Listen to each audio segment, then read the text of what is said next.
Bonjour à tous et à toutes, j'espère que vous allez bien et bienvenue aujourd'hui pour une nouvelle vidéo. Aujourd'hui on va se retrouver pour un update lecture, mais juste avant je voulais vous prévenir peut-être que le son ou l'image est différent de ce que vous avez l'habitude de voir parce que tout simplement j'ai investi dans un appareil photo hybride et je suis super contente même si ces derniers mois j'avais l'habitude d'utiliser ce petit truc et ça m'allait très bien. Je suis super contente d'avoir pu investir dans un appareil photo.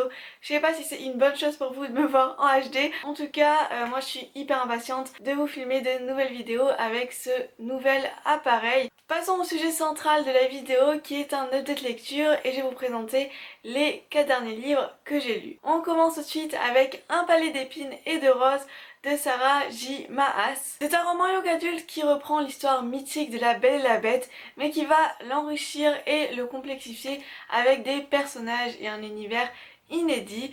C'est-à-dire que même si l'histoire de base ressemble à celle de la Belle et la Bête, eh bien on va avoir en parallèle un monde où les immortels et les mortels cohabitent ensemble. On va vraiment avoir un univers de fantasy assez original. Tout commence avec Fer qui est une jeune fille qui survient seule aux besoins de son père et ses sœurs en allant chasser dans la forêt parce que ses proches sont juste incapables de se relever les manches pour aller se chercher de quoi se nourrir.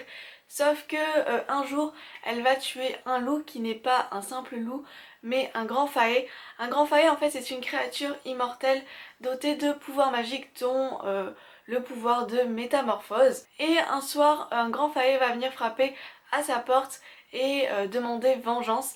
Et elle va être un petit peu contrainte de partir avec lui et de devenir sa prisonnière. Elle va se retrouver enfermée dans cette prison dorée, elle va faire la connaissance de Tamlin, qui est le propriétaire de ces châteaux et de tous ces domestiques, de ces créatures assez magiques, fantastiques de ce monde qu'elle méconnaissait, mais aussi des dangers qui guettent à la fois les immortels mais aussi les humains. Même si c'est un premier roman, j'ai trouvé quand même la majorité de l'œuvre un petit peu lente. C'est vrai que l'univers est assez complexe, donc il faut un petit peu prendre le temps de poser les bases du décor et de l'intrigue, mais j'ai quand même trouvé qu'il y avait des longueurs. J'ai trouvé que dès que l'héroïne passait les grilles du château, on avait un vrai changement de comportement. Ce que j'ai aimé en fait avec Fer, c'est que c'est vraiment un personnage féminin badass, indépendant, qui a un petit peu des airs à Katniss Everdeen. Et ce qui m'a un petit peu déçue, c'est que quand elle arrive au château, elle se transforme en pseudo-princesse qui se préoccupe plus pour ses peines de cœur. Et il faut vraiment attendre la fin du roman, le dénouement pour avoir des rebondissements, de l'action et retrouver le personnage que j'ai aimé au début. En tout cas, pour conclure, j'ai aimé ce roman pour son originalité, son dénouement final et son intrigue.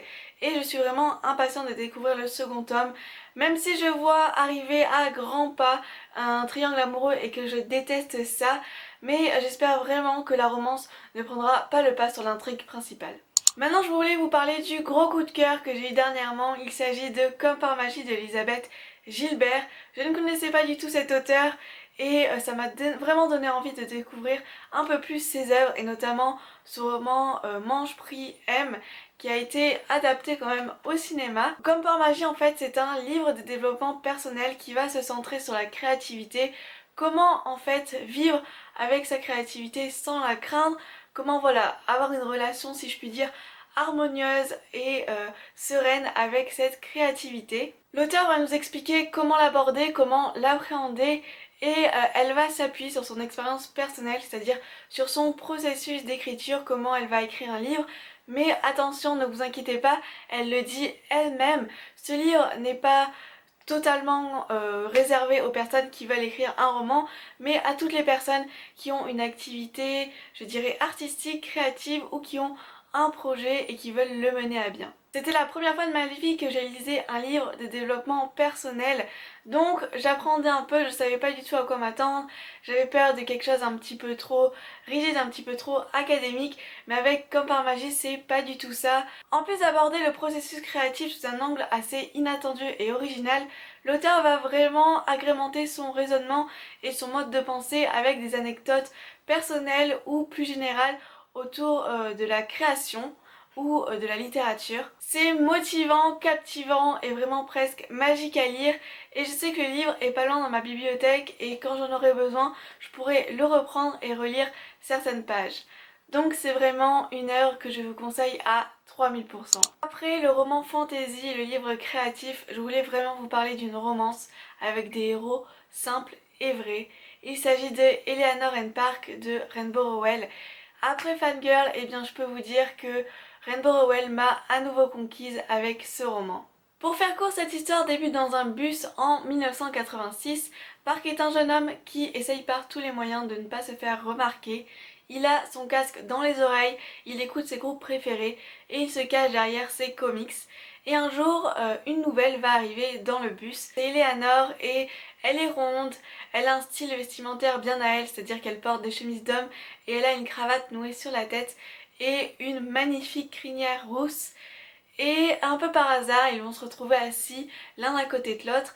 Et après quelques mots échangés et des comics également échangés, eh bien ils vont vivre leur premier amour. Ce que j'admire avec les histoires de Rainbow Rowell, c'est leur simplicité.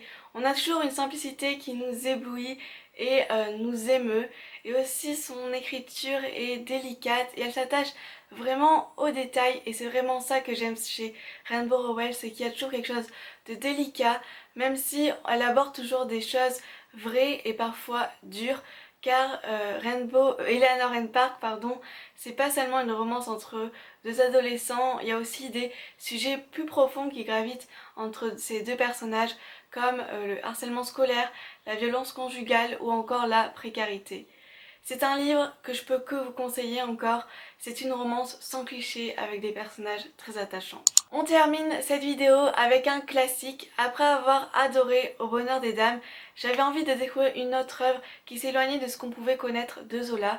Et avec le rêve, on plonge presque dans un conte. On s'éloigne des marchés de Paris et des mines et on se rapproche vers la cathédrale où vit un couple de brodeurs très malheureux et qui, jour au lendemain, vont recueillir une orpheline qui s'était échouée sur leur pas de leur porte, Angélique. Angélique va grandir et en plus de devenir une brodeuse hors pair, qui est une fervente lectrice des Saintes Vierges, est aussi une rêveuse. C'est-à-dire qu'elle rêve du prince charmant qui l'emmènera sur son cheval blanc et qui fera d'elle une reine. Et il se pourrait bien que son souhait se réalise un jour de printemps où elle va étendre son linge.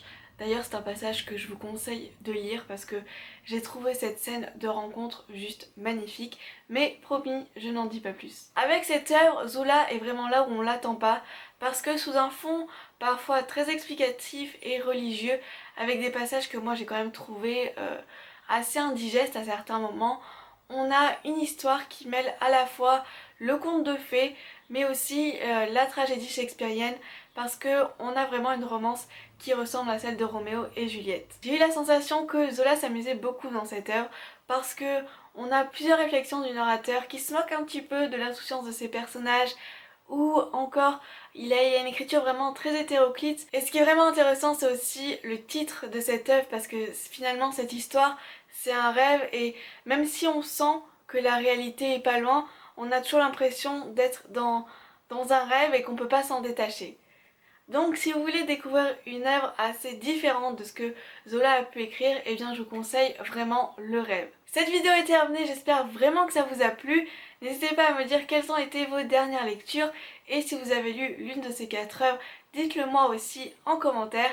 Je vous dis à la semaine prochaine pour une nouvelle vidéo. Bye!